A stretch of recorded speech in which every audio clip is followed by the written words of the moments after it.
Welcome, everyone. Today we're going to be diving deep into a topic that's, well, it's kind of preoccupied humanity for, like, forever. Resurrection. The big one for sure. Yeah, and we're going to be looking at it through the lens of this publication called Hope for the Dead, the Resurrection. Yes. A great resource for anyone who wants to understand what the Bible actually says about coming back to life. Exactly. And it doesn't just like throw out theories. It gets down to the nitty-gritty, using personal stories and examples straight from the scriptures to paint a picture of what resurrection could really look like. Right, like how would this actually play out? Not just as some abstract concept, but as a tangible reality that could impact all of us. Okay, so to kick things off, let's talk about Gail. Yeah. Gail. She recently lost her husband, Rob, and obviously grief hits everyone differently, but Gail's different. She holds this unshakable belief that she'll see Rob again, not in some fuzzy afterlife, but right here on Earth in a paradise. Now, that's a powerful conviction. It is, and it's not just some, like, wishful thinking. It's rooted in a very specific passage from the Bible in Revelation chapters 3 and 4. Ah, yes. Those chapters paint a vivid picture of a restored earth, free from pain and suffering. It's no wonder this vision brings so much comfort to those who are grieving. Totally. And for Gail, it's not just about coping. It's about action. This hope fuels her, motivates her to share this message with others. She's actually become an evangelizer, spreading this message of hope far and wide. That's beautiful. It's like her grief has been transformed into purpose. Yeah, exactly. But Gail isn't alone in this belief. I mean, the publication takes us back in time to meet someone who went through, well, let's just say he had a really bad day. We're talking epic levels of suffering here. Ah, you must be talking about Job. Job, right. This guy was struck with a horrific illness. I mean, the kind that makes you want to just press pause on life permanently. Oh, yeah. I can't even begin to imagine what he went through. But here's the thing. Even in the midst of all that pain, all that misery, Job clung to this incredible belief.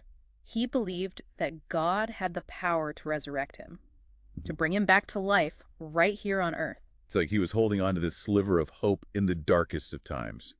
Yeah, it seems almost paradoxical, doesn't it? Like yearning for death while simultaneously clinging to the hope of life. It really speaks to the power of faith, doesn't it? Even when faced with unbearable suffering. Absolutely. And we see this so clearly in Job chapter 14, verses 13 and 15. Job expresses this deep, unwavering confidence that God wouldn't forget him, that God would actually long to bring him back to life. It's beautiful, really, this deep trust in a power greater than ourselves. Job's conviction might seem, a little extraordinary, but it's not based on nothing. It's rooted in something solid, the Bible's clear promise of a resurrection. Right, this isn't just some vague philosophical idea. It's spelled out in the scriptures. Exactly. Yeah. And we don't even have to dig that deep to find it. Acts 24.15 lays it out plain and simple. There is going to be a resurrection. Straightforward and to the point. No room for ambiguity there. Nope. And it's not just some random statement tucked away in an obscure passage. Jesus himself echoes this promise in John chapter 5, verses 28 and 29. He assures us that those in the memorial tombs, they will hear his voice and come out. Wow, when you think about the implications of that statement, it's mind-blowing. Hold on, though. Before we get ahead of ourselves, what exactly are these memorial tombs that you're talking about? What are we picturing here? Well, think about the cemeteries you've seen, Right. right? Rows and rows of headstones marking the final resting places of loved ones. Yeah. But what if, instead of simply marking the end, they were actually places of remembrance, pointing towards a future awakening, a time when these tombs will be empty? It changes the whole picture, doesn't it? Yeah, it does. Okay, so we've got Job longing for this future, the Bible itself backing up this promise, the idea of these memorial tombs. So let's fast forward for a second, right? Okay. Imagine Job, no longer ravaged by illness, but experiencing renewed youth and vitality in a paradise on Earth. I mean, can you even fathom that level of restoration? It's an incredible picture, and it's fully supported by Scripture. Passages like Luke 23.42-43 and Job 33.2-45 paint a vivid picture of this future reality. It's not just for Job either. This hope, this promise of restoration extends to countless others who embrace this idea of resurrection. It's a universal hope, a gift offered to all of humanity. And it's not just about physical restoration either, right? It's about a complete transformation. Exactly. It encompasses every aspect of our being, physical, spiritual, emotional. Wow. Okay, so that's like the Old Testament perspective, right? But then we jump into the New Testament and we've got the apostles. These guys, they had their worldview rocketed because they were actual eyewitnesses to the resurrected Jesus. Talk about a life-changing experience. I mean, seeing someone come back from the dead, that would shake anyone to their core. And it wasn't just a few of them either. We're talking over 500 people, as mentioned in 1 Corinthians 15.6. 500. Wow. That's a lot of witnesses. Right. It wasn't some hallucination or mass hysteria. This was a widespread event, a reality that changed the course of history. And it wasn't just a one-time thing. Think about it, the widespread acceptance of Jesus' resurrection. It's documented in all four Gospels. It wasn't some fringe belief tucked away in a corner. It was a truth that reverberated throughout the early Christian community. And it continues to reverberate today. Yeah, okay. But their conviction, their faith, wasn't solely based on witnessing Jesus' return, right? They also saw him demonstrating this power over death in a very tangible way. Oh, absolutely. I mean, we're talking about not one, not two, but 3 resurrections performed by Jesus during his ministry. 3. Wow. Okay, so we've got the resurrections at Nain and Capernaum. Those are pretty impactful events in themselves. But the one that the publication really highlights is the resurrection of Lazarus. Ah, yes. Lazarus. This story, it stands out for a few reasons. Okay, why? Fill me in. Well, first of all, Lazarus wasn't just some random person that Jesus decided to bring back. He was a close friend, someone Jesus loved dearly. Ah, so there's a personal connection there. Okay. Yeah. So Lazarus dies. He's in the tomb for 4 days. 4 days. That's pretty definitive, right? You would think so.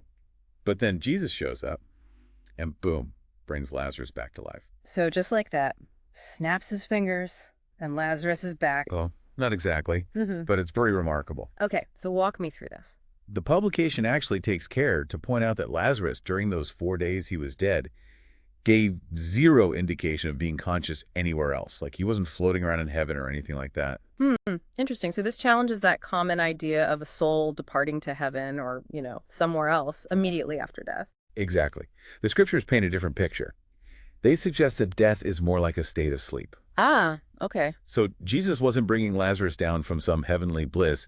He was awakening him from a state of sleep, as described in John 11, verses 11 through 14. So Lazarus was literally asleep in the grave. That's right. And this connects back to Ecclesiastes chapters 9, verses 5 and 10. It's a powerful statement about the nature of death and the reality of resurrection. Okay, so this wasn't just a one-off miracle, right? These past actions of Jesus, they serve as kind of a preview of what's to come during his reign as king of God's kingdom. Precisely. He'll be bringing back those who are asleep in the grave, just as he did with Lazarus. It's like this grand reunion on a global scale. Imagine a world where death no longer has the final say. That's pretty amazing. It is. And remember his powerful statement from John 11.25, I am the resurrection. It's like a declaration, a promise, all wrapped up in one. Wow. Okay, so that's a lot to unpack. We've got personal stories, biblical evidence, these different types of resurrection. But before we dive into all that, there's one more piece of the puzzle we need to look at. Oh, what's that? What about the how of resurrection? What will our resurrected bodies be like? Will we be like ghosts or something? Oh, excellent question. That's something we'll delve into in part 2 of our deep dive. Stay tuned, everyone. There's so much more to explore. Okay, so we've established that resurrection is like a real thing, a promise straight from the Bible, backed up by people who actually saw it happen. But my brain's still kind of stuck on the logistics of it all. We're talking about defying death here. What will our resurrected bodies actually be like? Yeah, it's a question it's puzzled people for centuries. And the publication actually addresses some common questions and misconceptions about resurrection, like, is this promise just a metaphor, or is it meant to be taken literally? Right, because it does sound kind of out there, right? Like people coming back from the dead. How does the publication tackle that skepticism? Well, it uses this interesting example of Jesus' conversation with the Sadducees. They were this Jewish sect that flat out denied the resurrection. Oh, yeah, I remember them. And they tried to trap Jesus with this hypothetical scenario about a woman who had been married multiple times. They basically asked, okay, so in the resurrection, whose wife would she be? Oh, yeah. Like they were trying to make the whole concept sound ridiculous. Exactly. But Jesus, he totally dismantles their argument. Right. He points out that they're fundamentally misunderstanding what resurrected life will be like. Okay, so how does he explain it? Well, he explains that those who are raised to life in the coming system of things, they won't be getting married or anything like that. Their existence will be on a whole other level, focused on serving God. So it's not just a replay of our current lives with all the same routines and relationships. Exactly. The publication really emphasizes that resurrection isn't about replicating our current lives with all their, imperfections and limitations. It's about something far grander, a life filled with purpose and meaning in a world that's free from suffering and death. Okay, that makes sense. But I'm still kind of hung up on the physical side of things. Like, what will our bodies actually be like? Well, the publication reminds us that the Bible uses the term flesh when it's talking about resurrected bodies. So that indicates they will be physical, tangible forms, Oh, okay. not ethereal ghosts, but real physical bodies. Okay, so no floating through walls or anything like that. Nope. But, and this is important, these resurrected bodies won't be subject to the same weaknesses and decay that our current bodies experience. Yeah, that makes sense. Otherwise, what's the point, right? Right. The publication actually points to Jesus' resurrected body as an example. It was recognizable as him, but it also possessed some extraordinary qualities. Remember how he appeared and disappeared at will? Oh, yeah. That's definitely not something our current bodies can do. Exactly. And that suggests a level of physical perfection that's beyond anything we can currently imagine. So it's a transformation, like on every level, physical, spiritual, emotional. Precisely. It's not just about regaining life. It's about experiencing life in a perfected form, free from the limitations and suffering that, that kind of plague us in our current state. Wow, I'm starting to get a clear picture now. Good, good. And this brings us to another super interesting aspect of resurrection, that the publication explores the question of identity. Will resurrected individuals retain their unique personalities and memories? That's huge. What's the point of being reunited with loved ones if they've lost the personality or, like, don't even remember us? Exactly. It wouldn't be the same person. Right. So the publication dives into this, drawing on scriptural evidence to suggest that, yes, resurrected individuals will retain their unique identities. It uses examples like the Transfiguration, where Moses and Elijah appeared with recognizable personalities, even though they had died centuries earlier. Oh, wow. So they'll still be themselves with their unique quirks and memories intact. That's amazing. It is, and it really highlights the depth of God's love and care for his creation. Like, he values each individual, preserving their uniqueness even in the face of death. It's mind-blowing when you think about it. It makes you wonder, right?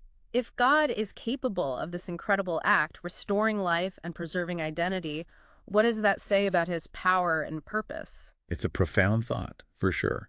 Okay, so we've talked about people coming back to life on Earth, but the publication also mentions something called a heavenly resurrection. Right. What's that all about? Are we all going to heaven? Not quite. Not everyone who is resurrected will be brought back to life on Earth. The Bible also talks about this select group who will be resurrected to heavenly life.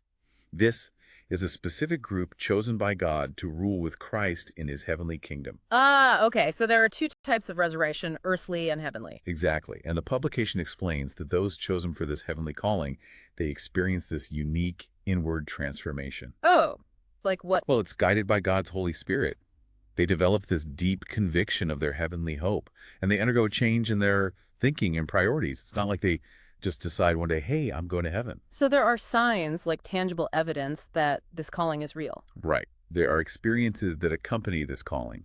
It's a process, It unfolds as God sees fit. So whether our hope is for an earthly or a heavenly resurrection, the publication reminds us that this promise, this hope, it rests on a solid foundation, the resurrection of Jesus Christ. That's the key right there. Yeah. His experience is like the ultimate proof that death doesn't get the final say. Yeah. His resurrection is the guarantee, the undeniable evidence that death is not the end. And that's a truth that can fill us with immense hope and comfort no matter what we're going through. Couldn't have said it better myself. It's such an incredible concept, and I feel like we've only just scratched the surface. What else does the publication reveal about this incredible hope? Wow, we've really gone deep on this one. Personal stories, biblical evidence, different types of resurrection. We even talked about what our resurrected bodies might actually be like, but I feel like there's still more to unpack here, what else does the publication say about how this whole resurrection thing could impact our lives right now? You're right. There's always more to learn, especially when we're talking about something as complex and fascinating as resurrection. And you're right. The publication doesn't just like throw out the facts and then leave us hanging. Yeah. It actually challenges us to think about how this hope can impact our lives today. That makes sense. I mean, what's the point of knowledge if you don't actually, like, use it, right? And Yeah, knowing that death might not be the end, that would definitely change my perspective on a lot of things. absolutely. I mean, for one thing, it can completely transform how we view the loss of loved ones. It doesn't erase the pain of grief, obviously, but it offers this incredible source of comfort and the assurance of a future reunion. It's not just saying goodbye forever. It's more like, see you later. Yeah, that must be so comforting for people who are going through that grieving process. And it goes beyond just dealing with grief, too. This hope, it can actually motivate us to live more meaningful lives. Lives that are focused on pleasing God and serving others. If we truly believe that there's a future where death is no more, then our current lives take on a whole new level of significance. Yeah, it's like seeing the bigger picture, right? It's not just about getting by or chasing our own desires. It's about living a life that matters, a life that aligns with God's purpose and contributes to the well-being of others. Right, exactly. It's a powerful shift of perspective. And this leads to another crucial point, that the publication really highlights the importance of faith. It's not enough to just know about the resurrection. We need to actually have genuine faith in this promise. Right, because knowing about something doesn't necessarily change how we live. You need that heart connection, that deep down belief that this is actually possible. Exactly. And the publication emphasizes that this faith isn't blind or passive. It's based on evidence. It's based on careful study of God's word and trust in his promises. Yeah. It's not just hoping for the best. It's having this confident expectation based on what we've learned. So it's an informed faith, one that grows and deepens as we learn more about God and his purpose. Precisely. And the publication encourages us to actually cultivate this kind of faith, through prayer, meditation, and association with fellow believers. It's about creating an environment where our faith can actually flourish and strengthen. It's like tending a garden, right? You got to Yeah, provide the right conditions for your faith to take root and grow. I like that analogy. And as our faith grows, so does our appreciation for the resurrection hope. It becomes more than just a concept. It becomes this real, tangible reality that shapes our lives in really profound ways. It's like the difference between reading about a far-off land and actually experiencing it firsthand. Exactly. And that brings us to the concluding message of the publication, which is basically an invitation to embrace this hope and all that it entails. It's not just a passive acceptance of this promise. It's a call to action, to actively live our lives in light of it. So it's not just a feel-good story or a nice idea. It's a force that can actually change our lives, guide our choices, inspire us to live lives filled with purpose and meaning. It's a hope that transcends time, impacting both our present and our future. And that's the beauty of this deep dive. It's not just about acquiring knowledge. It's about discovering a truth that can really change our lives, offer us comfort, purpose, and the assurance of a future that's completely free from death. It has been an incredible journey exploring the depths of this hope, this promise. I feel really inspired, really hopeful after all this. That's wonderful to hear, and that's what it's all about, right? Walking away from this with a renewed sense of hope and a deeper appreciation for God's power and the beauty of his promises. Absolutely. But as we wrap up here, I'm left with one last question. If this hope is so powerful, so life-changing, why do so many people reject it or just ignore it completely? That's a great question, and one worth thinking about. Maybe it's a lack of awareness. Maybe it's a fear of embracing something that seems too good to be true. Whatever the reason, it highlights that this hope is truly a precious gift, one that we shouldn't take for granted. You're absolutely right. It's a gift worth cherishing and sharing with others. And for those who are open to exploring it further, I encourage you to really dig deep, read the scriptures, connect with those who share this belief. It's a journey worth taking. Absolutely, because ultimately, the resurrection hope isn't just about life after death. It's about the potential for a transformed life, both now and in the future. And that's a message that everyone deserves to hear. Well said. Well, that brings us to the end of our deep dive. Thank you all so much for joining us on this journey. We hope you found it as enlightening and inspiring as we have. Until next time, keep exploring, keep questioning, and keep seeking truth.